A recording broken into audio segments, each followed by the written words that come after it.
नाज़रीन, पिछले दिनों अमेरिका के secretary of state Anthony Blinken जब मुज़ाकरात कर रहे थे, सारी रात उनके मुज़ाकरात चले थे, नेगोशिएशंस चली थी नेतन्याहू के साथ।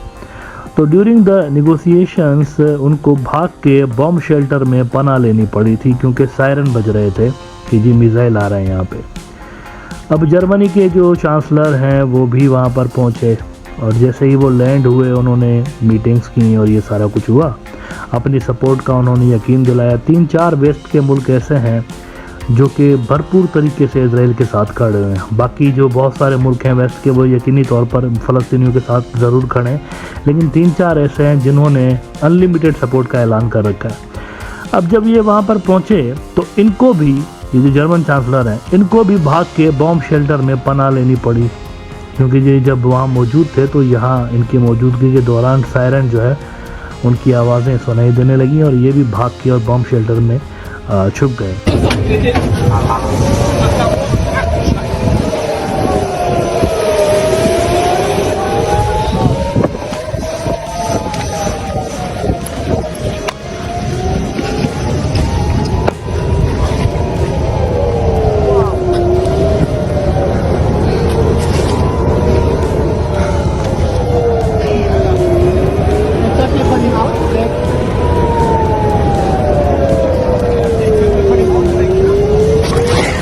बिजनेस टुडे खबर लगा रहा है कि Israel Hamas war, German chancellor takes cover in bomb shelter as alarm sounds in Tel Aviv. अब देखें, ये जो मसला है ना, इसमें किसी किस्म की कोई हमें सीज फायर होती हुई नज़र नहीं आ रही और ना ही कोई टेंशन जो है वो डिफ्यूज़ होते हुए नज़र आ रहे हैं। आज बाइडन जब वहाँ पहुँचे इजराइल के अंदर तो उन्होंने मतलब जो बातें की उससे यूँ लग रहा था जैसे ये कोई इजरायली शहरी हैं, अमेरिकन प्रेसिडेंट ने इजरायली शहरी हैं, इस तरह की उन्होंने सपोर्ट की यकीन दहानी कराई। अच्छा, पहले दिन सही है वैसे, जब ये वाक़या शुरू हुआ ना 7 अक्टूबर को, उसके अगले ही रोज़ मेरे ख्याल से यहाँ 1-2 रोज़ के बाद इन्होंने एयरक्राफ्ट कैरियर से फाइटर जेट्स, ये सारा का सारा इन्होंने मिडिल ईस्ट के अंदर भेजना शुरू किया था इजराइल की बैकिंग के लिए। अब उन्होंने आज कहा कि जी हम जो है वो यहूदियों के साथ खड़े हैं और इनके पास तो इजराइल के सिवा कोई और मुल्क ही नहीं है। अब ये बिल्कुल ही जाहिलाना और घटिया किस्म की बात इन्होंने की है क्योंकि ज़मीन इनकी है नहीं। इतनी अगर इनको चिंता है तो जर्मनी में क्यों नहीं बनाया इन्होंने? खुद अमेरिका के अंदर किसी स्टेट को, आधी स्टेट को, छोटा सा है ना इजराइल, आधी स्टेट को इजराइल डिक्लेयर कर दें, क्या मसला है? ये किसी और की ज़मीन है असल में। ये जो फ़लस्तीन है, देखें 1948 से पहले देयर वाज नो इजराइल। लेकिन दूसरी बात ये कि जब इन्होंने शुरुआती तौर पर बनाया तो 2 स्टेट्स बननी थी, 2 रियासतें बननी थी। ये कहकर चूना लगाया मुसलमानों को इन्होंने, यहाँ पर 2 रियासतें बनाएंगे, एक अरबों की और एक यहूदियों की, और जो अरबों की होगी उसके अंदर बैतुल मुक़द्दस होगा। ये चूना लगाया था इन्होंने, इस तरह से बेचा चूरन इन्होंने इजराइल की क्रिएशन का। लेकिन वो 2 स्टेट क्या खाक बननी थी कि पूरे के पूरे पे इन्होंने जो है वो कब्जा कर लिया। अब ये जो बातें कर रहे हैं ना, ये इलॉजिकल है, ये कोई मसले का सोल्यूशन नहीं है। इजराइल का बड़ा न्यूज आउटलेट i24 न्यूज कहता है, in deeply personal speech Biden says Israel must once again become a safe place for Jews. अच्छा, वहाँ पे मुस्लिम दुनिया में क्या हो रहा है? जिन मुल्कों ने यानी नॉर्मलाइजेशन की कोशिश कर रहा था ना, बाइडेन भी कर रहा था, उससे पहले ट्रंप भी, ये इतनी फजूल और भोंडी किस्म की हरकत थी कि फ़लस्तीन का मसला हल किए बिना ये जो नॉर्मलाइजेशन करवा रहे थे ना, ये बिल्कुल अमेरिकन पॉलिसी मेकर्स के बददिमागी को ज़ाहिर करता है। उन्होंने ग्राउंड रियलिटीज़ को इग्नोर करते हुए ये हरकत की। मतलब क्या उनको पता नहीं था कि अरब नेशनलिज्म और मुस्लिम नेशनलिज्म कितना स्ट्रॉन्ग है मस्जिद अल-अक्सा को लेके? इनको पता नहीं था? इनको पता था, लेकिन फिर भी उन्होंने एक आर्टिफिशियल किस्म की एक नॉर्मलाइजेशन और ये सब करवा रहे हैं। इसका क्या फ़ायदा हुआ? कुछ भी नहीं हुआ।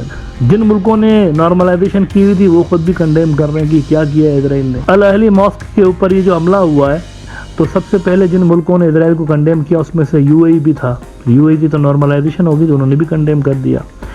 आज इब्राहिम रईसी ने बड़ी सख्त स्पीच की है अमेरिका के ख़िलाफ़ और इजराइल के ख़िलाफ़। ईरानियन प्रेसिडेंट ने बहुत बड़े इज्तिमा से खिताब किया उन्होंने, और उन्होंने कहा कि बातचीत का वक्त गुजर गया है, अब सिर्फ हम ये वेट कर रहे हैं कि मुसलमान दुनिया जो है वो किस तरह से खड़ी होती है। और इजराइल ने ये जो अस्पताल के ऊपर हमला किया है, इससे उनका काउंटडाउन शुरू हो चुका है। अमेरिका को भी साथ में खूब रगड़ा उन्होंने। हिंदुस्तान टाइम्स रिपोर्ट करता है कि US complies In Israel crimes, Iran president at down with America rally, मर्ग बर अमेरिका, मर्ग बर इसराइल, वहाँ पर नारे लगते रहे।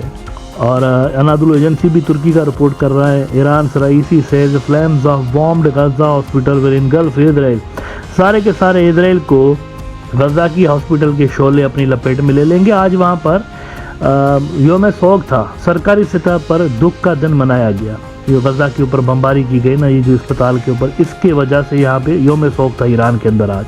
तो इस वक्त जब हम बात कर रहे हैं मित्रों, एक पुरस्कार किस्म की खामोशी है। अमेरिका की जानिब से अनलिमिटेड वेपन्स की जो सप्लाई है वो आ रही है। ये जो यूक्रेन है वो कहीं अखबारों के पिछले सफ़ों में चला गया, कोई बात नहीं कर रहा उसके बारे में। यूक्रेन के बारे में कुछ बात नहीं हो रहा। हो सकता है यूक्रेन चुपके से रशिया के साथ डील करके कोई जान छुड़ा ले अपनी, क्योंकि इस वक्त जो है ना पूरी की पूरी तवज्जो यहाँ पे लगी हुई है मिडल ईस्ट के ऊपर, अमेरिका की, उसके वेस्टर्न स्टार्स की, क्योंकि ये बहुत बड़ा फ्रंट है, बहुत बड़ा।